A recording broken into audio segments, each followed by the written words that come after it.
Hello friends, welcome to Nexus. आज हम पढ़ेंगे ऑब्जेक्टिव्स ऑफ मैनेजमेंट। जैसे कि लास्ट क्लास में मैंने आपको बताया था importance of management, today we will start objectives of management. मैं आपको एक बात क्लियर कर दूं कि मेरी हर वीडियो में जो भी मैं पढ़ाऊंगा उसके नोट्स डिस्क्रिप्शन में दिए होंगे, आप लोग डाउनलोड कर सकते हैं। Now today we will start objectives of management. Now these are the objectives of management. अब किसी भी मैनेजमेंट के ऑब्जेक्टिव्स किस किस के लिए होते हैं? ऑब्जेक्टिव्स ऑफ मैनेजमेंट हमारे होते हैं एक तो ऑर्गेनाइजेशन के लिए, दूसरा सोसाइटी के लिए और तीसरा पर्सनल इंडिविजुअल अपने लिए लाइक वर्कर्स के लिए। तो सबसे पहले हम स्टार्ट करेंगे ऑर्गेनाइजेशनल ऑब्जेक्टिव, क्योंकि main objective is organisational objective. तो आज हम स्टार्ट करते हैं ऑर्गेनाइजेशनल ऑब्जेक्टिव। तो ऑर्गेनाइजेशनल ऑब्जेक्टिव, तो मेन ऑब्जेक्टिव किसी भी ऑर्गेनाइजेशन का क्या होता है? आप लोगों ने पढ़ा होगा कि हर एक ऑर्गेनाइजेशन को प्रॉफिट कब होंगे?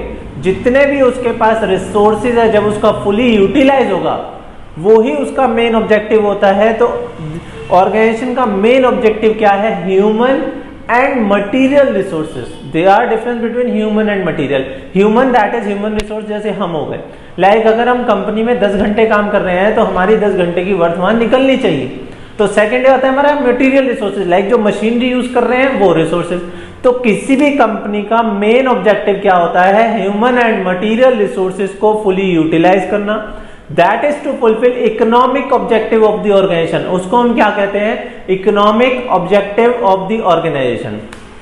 तो किसी भी ये ऑर्गेनाइजेशनल ऑब्जेक्टिव को ही हम इकोनॉमिक ऑब्जेक्टिव भी कहते हैं। तो ऑर्गेनाइजेशन ऑब्जेक्टिव क्या होता है? ऑर्गेनाइजेशन ऑब्जेक्टिव में मेन ऑब्जेक्टिव क्या होता है? ह्यूमन एंड मटीरियल रिसोर्सेज को फुली यूटिलाइज करना। That is to fulfil economic objective of the organisation.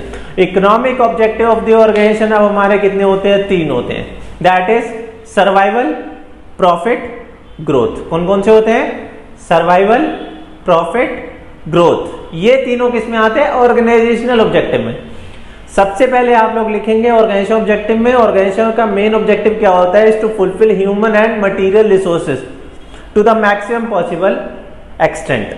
ज्यादा से ज्यादा वो जो है अपने रिसोर्सेज को फुली यूटिलाइज कर सके, which is also known as economic objective of the organisation. ये इकोनॉमिक ऑब्जेक्टिव जो है 3 होते हैं। That is survival, profit, growth. यहां आप देख सकते हैं सर्वाइवल, प्रॉफिट, ग्रोथ। सबसे पहले बात करेंगे हम सर्वाइवल की।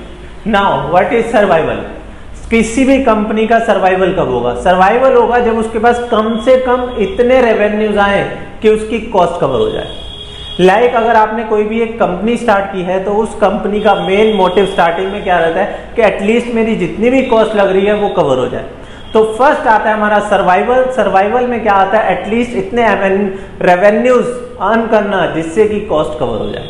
तो first is survival, second is profit. अब प्रॉफिट में जो है ऑर्गेनाइजेशन क्या देखती है कि एटलीस्ट इतने रेवेन्यूज आने चाहिए कि कॉस्ट के साथ साथ रिस्क भी कवर हो जाए। Like future is uncertain, future का तो पता नहीं है, तो फ्यूचर में पता नहीं कौन सी अनसर्टेनिटी आ जाए, तो उस रिस्क को कवर करने के लिए हमारे पास प्रॉफिट होता है। तो प्रॉफिट में कम से कम इतने रेवेन्यूज आने चाहिए कि कंपनी का कॉस्ट के साथ साथ रिस्क भी कवर हो जाए। फर्स्ट हमने किया सर्वाइवल, जिसमें कम से कम इतने रेवेन्यूज आने चाहिए कि कॉस्ट कवर हो जाए। सेकंड इज प्रॉफिट, कम से कम इतने रेवेन्यूज आने चाहिए कि कॉस्ट के साथ साथ रिस्क भी कवर हो जाए। थर्ड क्या आता है हमारा? ग्रोथ। कोई भी ऑर्गेनाइजेशन लॉन्ग रन में जो है ग्रो करना चाहती है, बट उसकी ग्रोथ पता कैसे लगेगी? ग्रोथ को हम मेजर कैसे कर सकते हैं? ग्रोथ को हम मेजर करते हैं लाइक कंपनी के जो है नंबर ऑफ एम्प्लॉइज कितने इंक्रीज हुए हैं, कंपनी की सेल्स कितनी इंक्रीज हुई है। तो इन चीजों से पता लगता है कि कंपनी की ग्रोथ कितनी हुई है।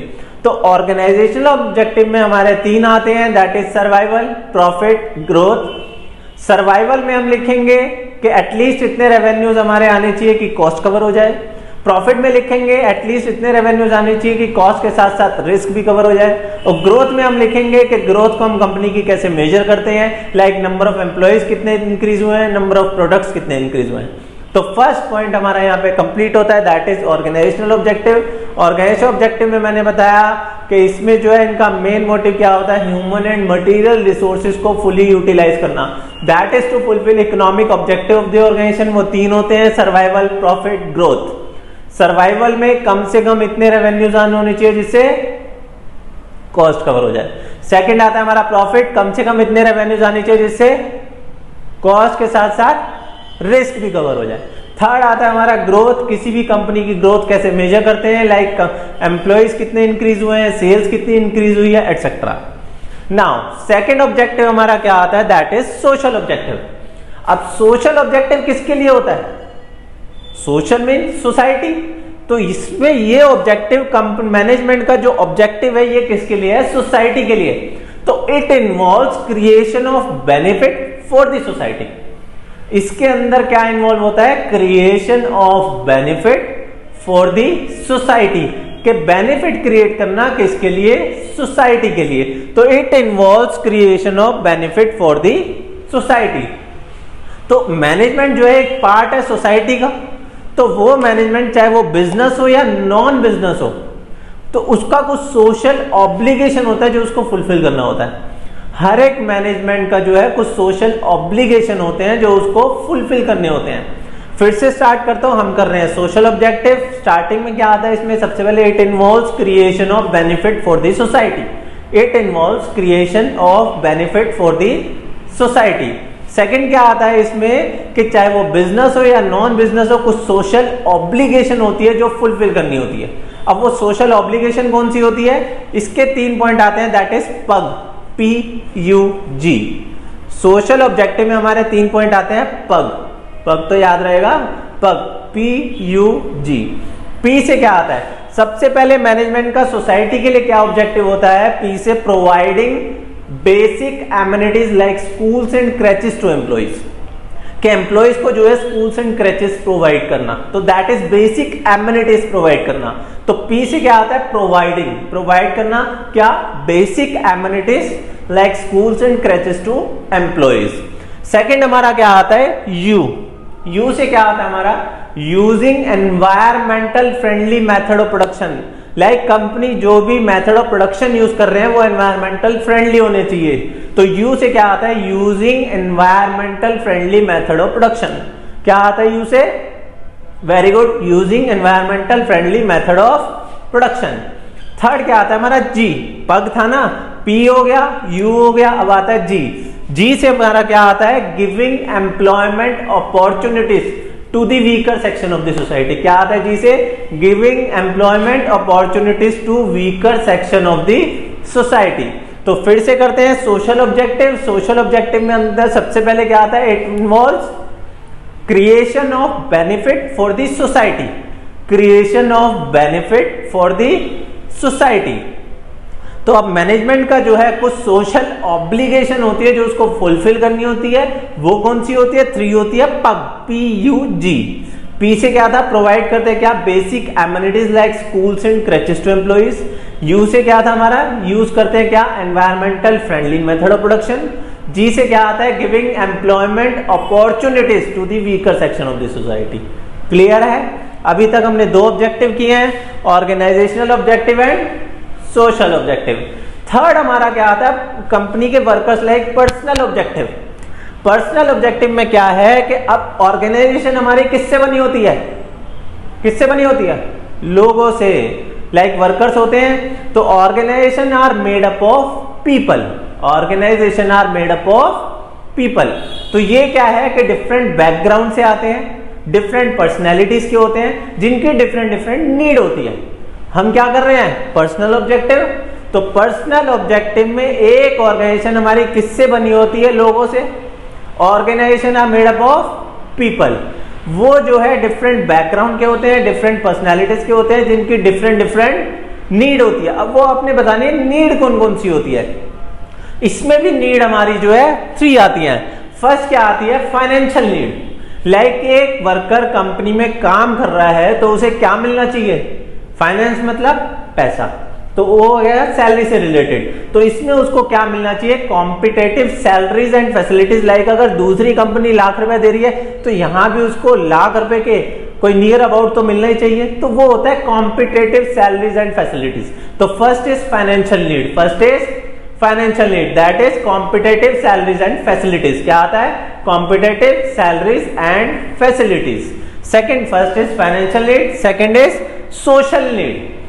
अब एक इंडिविजुअल को सोसाइटी में क्या चाहिए? रिकॉग्निशन। क्या चाहिए? कि उसको जो है रिकॉग्नाइज किया जाए, लाइक अच्छा काम करे तो उसको जो है शाबाशी मिलनी चाहिए, तो दैट इज रिकॉग्निशन। तो फर्स्ट फाइनेंशियल नीड हो गया जिसमें कॉम्पिटिटिव सैलरीज मिलनी चाहिए। सेकंड आ गया हमारा सोशल नीड, उसको सोसाइटी में रिकॉग्निशन मिलना चाहिए। थर्ड हमारा क्या आता है? Higher level need. अब एक इंडिविजुअल क्या चाहता है और कि फ्यूचर में उसकी क्या होनी चाहिए? क्या होनी चाहिए? ग्रोथ। तो हर एक इंडिविजुअल क्या चाहता है? फ्यूचर में उसकी ग्रोथ हो। तो हायर लेवल नीड में हमारा आता है पर्सनल ग्रोथ एंड डेवलपमेंट। क्या आता है? Personal growth and development. फिर से बताता हूं, हम कर रहे हैं पर्सनल ऑब्जेक्टिव। पर्सनल ऑब्जेक्टिव में क्या है? एक इंडिविजुअल की पर्सनल ऑब्जेक्टिव की बात कर रहे हैं। तो ऑर्गेनाइजेशन किससे बनी होती है? Are made up of people जो डिफरेंट बैकग्राउंड के होते हैं, डिफरेंट पर्सनैलिटीज के होते हैं, जिनकी डिफरेंट डिफरेंट नीड होती है। वो नीड हमारी 3 होती है, that is financial need, social need, higher level need. Financial need में क्या आ गया? फाइनेंस, पैसा रिलेटेड किससे? Salary, that is competitive salary. Second is social need. Social need में सोसाइटी, सोसाइटी में क्या मिलना चाहिए? रिकॉग्निशन। थर्ड आता है हमारा higher level need. Higher level पे कौन जाना चाहिए? इंडिविजुअल। तो पर्सनल ग्रोथ एंड डेवलपमेंट। तो आज हमने क्या किया? Objectives of management. Objectives of management हमारे 3 होते हैं, कौन कौन से? First is organisational, second is society के लिए social, third is personal. Organisational में हमारे 3 आए थे, कौन कौन से? Survival, profit, growth. ऑर्गेनाइजेशन के हिसाब से सोचोगे तो सर्वाइवल, प्रॉफिट, ग्रोथ। सोसाइटी के हिसाब से सोचोगे तो मैंने बताया था पग, PUG। पी से providing basic amenities like schools and creches to employees. U से using environmental friendly method production, and G से giving employment opportunities to the weaker section of the society. Third one is personal objective. हर एक individual की personal need हो गई जैसे, तो इसमें 3 नीड लेते हैं। First is financial need. Financial need, finance मतलब पैसा, सैलरी तो competitive salary. Second is social, social मतलब सोसाइटी में क्या चाहिए? Recognition. Third is higher level need. Higher level need में हर एक इंडिविजुअल क्या चाहता है? हायर लेवल पे ग्रो करना, तो that is personal growth and development. तो ये था आपका ऑब्जेक्टिव्स ऑफ मैनेजमेंट। तो आप मुझे वीडियो में जरूर बताएं आपको ये वीडियो कैसी लगी, और ऑब्जेक्टिव्स ऑफ मैनेजमेंट में अगर आपको फिर भी कोई डाउट होता है तो आप मुझे कमेंट कर सकते हैं। फिर मैं बताता हूँ, नोट्स हमारे डिस्क्रिप्शन में दिए होते हैं, आप लोग जो है उसको डाउनलोड करके इजीली वे में उसको लर्न कर सकते हैं। लर्न करने में किसी भी चीज में प्रॉब्लम आती है तो आप कमेंट करके बता सकते हैं। तो अगर आपको ये वीडियो पसंद आई हो तो लाइक करें, सब्सक्राइब करें और नेक्स्ट वीडियो का मेरी वेट करें। Bye bye.